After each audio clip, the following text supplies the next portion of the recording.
तो राजस्थान विधानसभा का बजट सत्र जारी है। कांग्रेस विधायक श्रवण कुमार ने साधु संतों पर आज टिप्पणी की, जिसको लेकर हंगामा हुआ। श्रवण कुमार ने बुधवार को बाबाओं को लेकर सदन में बयान दिया था। संसदीय कार्य मंत्री जोगाराम पटेल सहित बाबा बालकनाथ ने श्रवण कुमार से माफी मांगने को कहा है। तो टिप्पणी को लेकर विधानसभा में जमकर हंगामा हुआ। स्पीकर वासुदेव देवनानी ने श्रवण कुमार की टिप्पणी को सदन की कार्यवाही से हटाने का आदेश दिया। तो भाजपा के सीनियर नेता है डॉक्टर किरोड़ी लाल मीणा के मंत्री पद से इस्तीफे की गूंज विधानसभा में फिर सुनाई दी। अनुदान मांगों पर श्रवण कुमार के बोलने के दौरान हंगामा हुआ। तो विधानसभा में अनुदान मांगों पर चर्चा जारी है।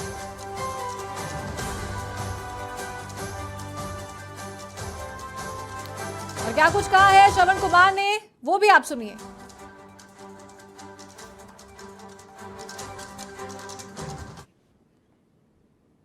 कि हमें इनके श्रीमुख से सुनना कि ये क्या मानते हैं। जो कल इन्होंने शब्द बोले ये उन्हीं पर अटल है और ये यही मानते हैं कि सनातन धर्म साधु संतों ने इस देश का भट्टा बटाया है। ये अपने श्रीमुख से स्पष्ट करे तब बोलने देंगे। स्पष्ट करे तब बोलने देंगे। नहीं तो आप देख लेना, आपकी विधानसभा से लेके आपके घर तक पूरे देश भर का साधु संत समाज इकट्ठा करना मेरा काम है। आपको घर से बाहर नहीं निकलने दूंगा। मैं आपसे निवेदन करता हूं और आपका सम्मान करता हूं। मैं आपका निवेदन करता हूं, आप स्पष्टीकरण दे। आप स्पष्टीकरण दे कि आप क्या मानते हैं। सदन में बात करना, पर आप सदन में मेरे को चैलेंज कर रहे हो ना कि जीने नहीं दूंगा। मैं जीना पसंद भी नहीं करता हूँ। मैं सुनो, जीने की बात नहीं है। मैं ना पसंद करता, झुकना पसंद नहीं करते। ये कोई तरीका है क्या? आप सहकारिता है, बोले मानिए सुरेश। तो बोलने नहीं दे रहे। आपकी व्यवस्था नहीं है। आप और अनर्गल बातें मत कीजिए, आप सिर्फ सहकारिता। और विस्तृत जानकारी लेंगे सहयोगी अधिराज सिंह नरोका से। अधिराज, सदन में जमकर हंगामा हुआ। साधु संतों के बयान जो दिए गए थे उसको लेकर के बाबा बालकनाथ भी काफी आक्रोश में नजर आए। क्या कुछ ये पूरी वारदात रही, ये पूरी घटनाक्रम क्या रहा? देखिए चारों, आज सदन में जमकर हंगामा हुआ और बाबा बालकनाथ जिस तरीके की सियासत के लिए जाने जाते हैं वो आज पहली बार सदन में नजर आए। जिस आक्रामक पॉलिटिक्स के तौर पर उनका रुख रहता है वो आज उनका जो कह सकते हैं कि जो अंदाज था वो सदन में नजर आया। लेकिन हंगामा इस कदर बढ़ा कि सदन की कार्यवाही को 3 बार स्थगित करना पड़ा। दरअसल कल जब अनुदान मांगों पर चर्चा चल रही थी और कांग्रेस विधायक जो सूरजगढ़ से विधायक है श्रवण कुमार, काफी सीनियर लीडर है, उन्होंने बाबाओं को लेकर साधु संतों को लेकर कोई टिप्पणी की थी। क्योंकि देवस्थान विभाग पर चर्चा चल रही थी और पशुपालन पर चर्चा थी, तो देसी गाय और जर्सी गाय को लेकर चर्चा थी। और बात इतनी बढ़ गई थी कि जर्सी गाय को लेकर कांग्रेस पार्टी के कोई नेता वहां से लेकर आए, इस प्रकार की टिप्पणी बाबा बालकनाथ ने की थी। तो उस दौरान श्रवण कुमार ने कहा था कि कोई बाबा लेकर आया था और फिर उन्होंने कहा कि बाबाओं ने देश का भट्ठा बिठा दिया, जहां देखो वही बाबा है, कहीं बाबा जेल में है। इस बात को लेकर सदन में कल गहमा गहमी रही थी। लेकिन कल बीजेपी की तरफ से या बाबा बालकनाथ की तरफ से इस तरीके से बात को नहीं उठाया गया। सदन में एक हंसी ठिठोली रही और हल्की सी नोकझोंक रही और सदन की कार्रवाई चलती रही और लगातार श्रवण कुमार बोलते रहे। लेकिन उस मुद्दे को, उस बयान को, उस टिप्पणी को आज जिस तरीके से आक्रामक तरीके से उठाया गया, जब आज सुबह ही बाबा बालकनाथ विधानसभा पहुंचे थे तब इस बात के उन्होंने संकेत दे दिए थे कि पूरे देश भर से साधु संतों के फोन उनके पास आ रहे हैं और साधु संतों का, सनातन धर्म का, हिंदू धर्म का उन्होंने अपमान किया है। लेकिन बड़ी बात यह कि कल वो चुप रहे। प्रतापपुरी भी कल हंसते हुए नजर आए, जो भाजपा के विधायक हैं। आज अचानक से इस पर पूरी रणनीति संगठन की ओर से या बीजेपी की ओर से बनाई गई। जब शून्यकाल के बाद अनुदान मांगों पर चर्चा शुरू होनी थी, उस दौरान ही मुख्य सचेतक जोगेश्वर गर्ग खड़े हुए। उन्होंने कहा कि कल अनुदान मांगों पर जिस तरीके का बयान आया वो काफी निंदनीय था, सत्ता पक्ष उसकी निंदा करता है और हमारी मांग है कि श्रवण कुमार उस बयान पर माफी मांगे। पूरे हिंदू समाज और साधु संत इससे कहीं ना कहीं द्वेलित है, इसलिए उनको माफी मांगनी चाहिए। उसके बाद में लगातार दोनों पक्षों की तरफ से गहमा गहमी बढ़ी और कांग्रेस की तरफ से पूरा मोर्चा संभाला पार्टी के वरिष्ठ नेता, वरिष्ठ विधायक राजेंद्र पारिक ने। क्योंकि नेता प्रतिपक्ष टीकाराम जूली और पीसीसी चीफ गोविंद सिंह डोटासरा दोनों ही सदन में नहीं थे। उन्होंने संभाला कि भाषा की, कह सकते हैं कि वचनों की दरिद्रता नहीं होनी चाहिए थी। और कई बार जोश जोश में आदमी उत्तेजित हो जाता है और किस तरीके से शब्द बोल दिया जाता है, लेकिन सदन की कार्यवाही से डिलीट हो जाए, सुचारू रूप से सदन चला जाए। इस पर आसन ने व्यवस्था दी, विधानसभा अध्यक्ष ने भी व्यवस्था दी कि आगे से इस तरीके से नहीं हो और तमाम जो शब्द अमर्यादित शब्द किए गए थे उनको विलोपित किया जाए। आसन ने व्यवस्था दी, इसके बावजूद सत्ता पक्ष जो जिसकी जिम्मेदारी होती है कहीं ना कहीं सदन को चलाने की, मुख्य सचेतक ने कहा कि जब तक माफी नहीं मांगी जाएगी तब तक वो सदन चलने नहीं देंगे। और हंगामा इतना बढ़ा कि वे सदन की कार्यवाही को स्थगित करना पड़ा 15 मिनट के लिए।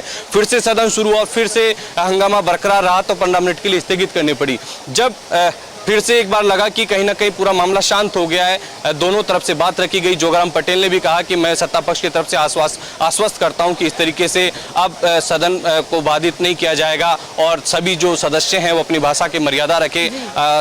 राजेंद्र पारिक ने भी आश्वासन किया, अपनी तरफ से आश्वस्त किया आसन को, और आसन ने भी अपनी व्यवस्था दी कि शब्दों को हटा लिया जाएगा और आगे से शब्दों का ध्यान रखा जाए, इस तरीके के शब्द नहीं बोला जाए जिससे धर्म के आस्था के केंद्रों को या आस्था को से मानने वाले संबंधित व्यक्तियों की आस्था को कहीं ना कहीं, उनकी भावनाओं को कहीं ना कहीं नुकसान हो या उनकी ऊपर ये लगे कि उनकी भावनाओं को आहत किया जा रहा है। इस तरीके के शब्द नहीं प्रयोग किया जाना चाहिए, क्योंकि यहाँ पर ये मान मर्यादाओं और परंपराओं का एक गरिमा का एक सदन है, इसकी पालना होनी चाहिए। लेकिन जब अनुदान मांगों पर फिर से शरण कुमार बोलने लगे तो उस दरमियान बाबा बालकनाथ खड़े हुए और वो फिर से कहने लगे कि मैं जब तक आप माफी नहीं मांगोगे आपको बोलने नहीं दिया जाएगा। तो आसन की व्यवस्था को फिर से कहीं ना कहीं बाबा बालकनाथ ने चुनौती देने की कोशिश की और इस दरमियान मामला इतना ज्यादा बढ़ गया कि शरण कुमार को बाबा बालकनाथ ने कहा कि जब तक आप माफी नहीं मांगेंगे मैं देश भर के साधु संतों को आपके विधानसभा से लेकर आपके घर तक इकट्ठा करूंगा और आपको घर से नहीं निकलने दूंगा। तो शरण कुमार ने कहा कि आप मुझे चैलेंज कर रहे हैं, आप दादागिरी कर रहे हैं। तो ये बहुत ज्यादा मामला कह सकते हैं कि बहुत ज्यादा हंगामा बरपा गया था और तीनों ही जो संत, बीजेपी के जो संत हैं, जो सदस्य हैं विधानसभा में, महंत प्रतापपुरी, बाबा बालकनाथ, बाल मुकुंदाचार्य, वेल में आकर विरोध करने लगे। बाद में कुछ सत्ता पक्ष के विधायकों ने उनको समझाया और उनको वहां पर लेकर गए और आधे घंटे के लिए स्थगित हुई। तो बहुत ज्यादा हंगामा कल के बयान को लेकर आज सदन में रहा और हालांकि बार बार विपक्ष अपनी बात पर अड़ा रहा कि सदन से माफी मांगनी चाहिए। शरण कुमार अपने बयान को लेकर सफाई देते रहे कि मैंने उन साधु संतों के लिए कहा है जो जेल में थे, मैंने सभी साधु संतों के लिए नहीं कहा। लेकिन बाबा बालकनाथ आज बहुत ज्यादा आक्रामक सदन में नजर आए और उस टिप्पणी को लेकर सदन में पूरा हंगामा रहा। हालांकि सदन की कार्यवाही से तमाम उन शब्दों को डिलीट करवा दिया गया था विधानसभा अध्यक्ष की तरफ से। जी अदराज, किरोड़ी लाल मीणा, उनके इस्तीफे की जो बात है वो लगातार सदन में उठाई जाती है। आज भी उनकी बात सदन में उठाई गई कांग्रेस के विधायक द्वारा।